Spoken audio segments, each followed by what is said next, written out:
সত্য সহায় হোক সর্বজীবে, শান্তি প্রতিষ্ঠিত হোক সর্বজীবে।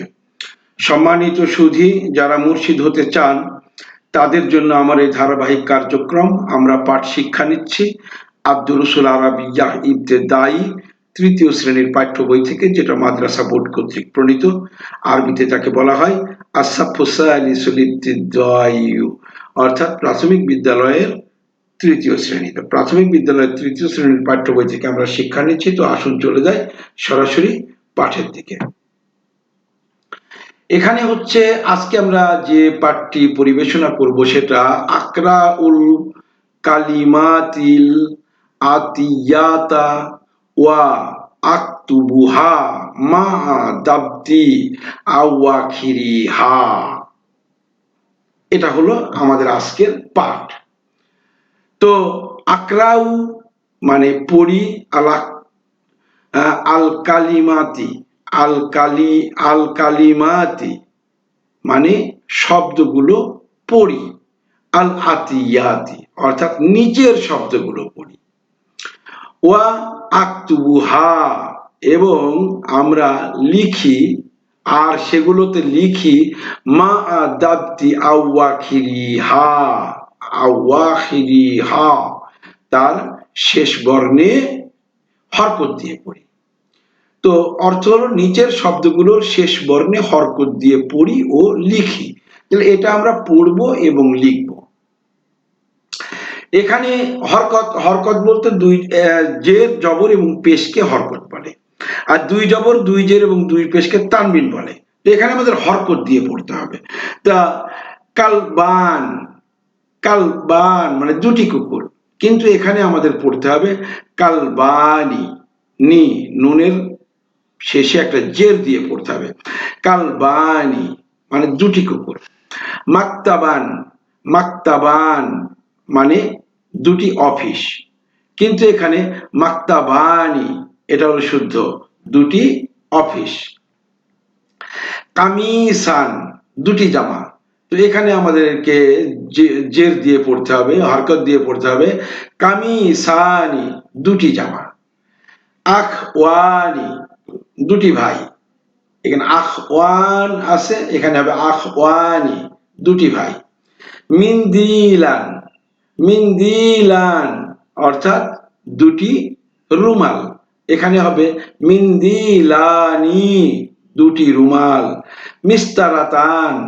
মিস্তারাতান তো মিস্তারাতান মানে রুলার বা দাগকাঠি বা স্কেল।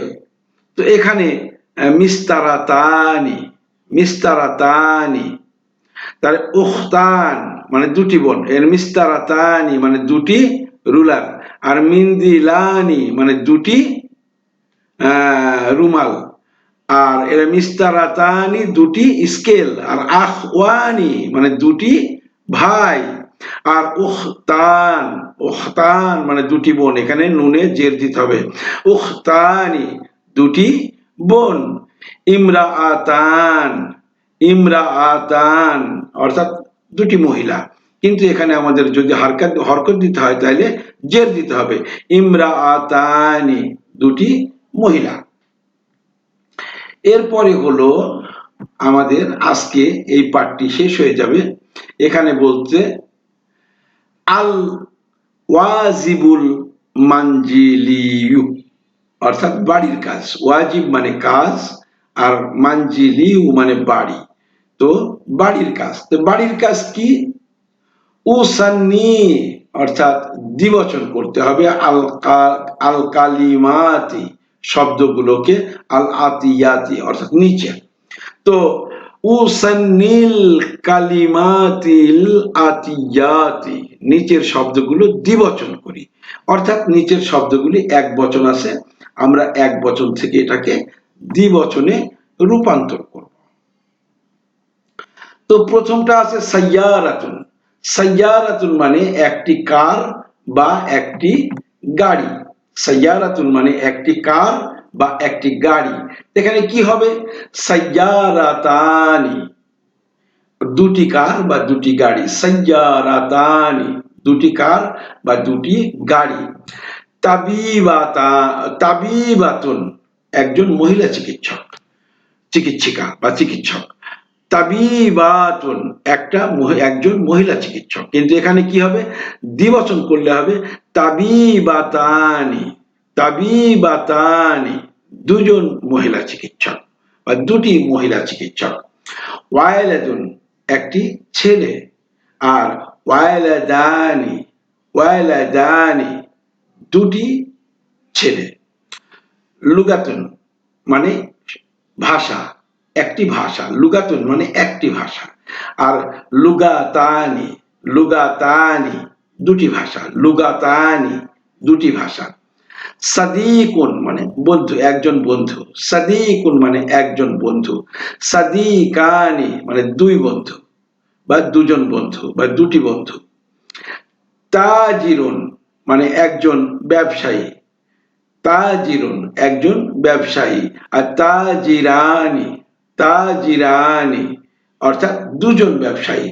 মিল আকাতুন মানে চামচ, একটি চামচ, মিল আকাতুন একটি চামচ। মিল আকাতানি দুটি চামচ, মিল আকাতানি দুটি চামচ।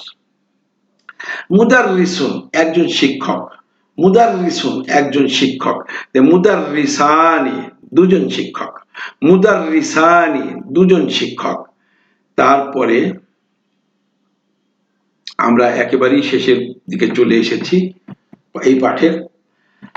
বাবুন একটি দরজা, বাবুন একটি দরজা, তাহলে এখানে কি হবে, বাবানি দুটি দরজা, বাবানি দুটি দরজা। ইসমুন একটি নাম, ইসমুন একটি নাম, ইসমানি দুটি নাম, ইসমানি দুটি নাম। হাজা এইটি, এই একটি, হাজা এইটি বা এই একটি, বা আর হাজানি এই দুটি, হাজানি মানে এই দুটি। হাজিহি মানে হাজানি এটা হলো এই একটি মহিলা পুরুষ, এই একটি পুরুষ, আর হাজানি এই দুটি পুরুষ, হাজানি এই দুটি পুরুষ, অর্থাৎ হাজাটা হচ্ছে পুরুষবাচক বা মুজাক্কার, আর হাজিহি এটা স্ত্রীবাচক বা মুয়ান্নাস। তো হাজিহি এই একটি পুরুষ, হাজিহি এই একটি সেটা পুরুষবাচক, হাজিহি এই একটি কিন্তু পুরুষবাচক, স্ত্রীবাচক, সরি, হাজিহি এই একটি কিন্তু এটা স্ত্রীবাচক বা মুয়ান্নাস। আর যদি এই দুটি বলা হয় হাতানি, হাতানি এই দুটি, সেটাও স্ত্রীবাচক, এই দুটি স্ত্রীবাচক। তো হাতানি। তো এ পর্যন্তই আমাদের আজকের পাঠ। আমরা এই দর্শটি শেষ করলাম। তো আমরা যে দর্শটি শেষ করলাম সেটা হলো এখানে নিচে দর্শটি কি আগে দেখি, তাহলে বুঝতে পারবো উপরে কোনটা শেষ কত। এলা আদারসুল আশিরু অর্থাৎ দশম পাঠ, তাহলে আমরা আদারসুল তাসিউ অর্থাৎ নবম পাঠ শেষ করে আসলাম। আমরা নবম পাঠ সমাপ্ত করলাম, এরপর আমরা পরবর্তী পর্বে আমরা দশম পাঠ শুরু করব। তো আজকের পাঠটি এ পর্যন্তই।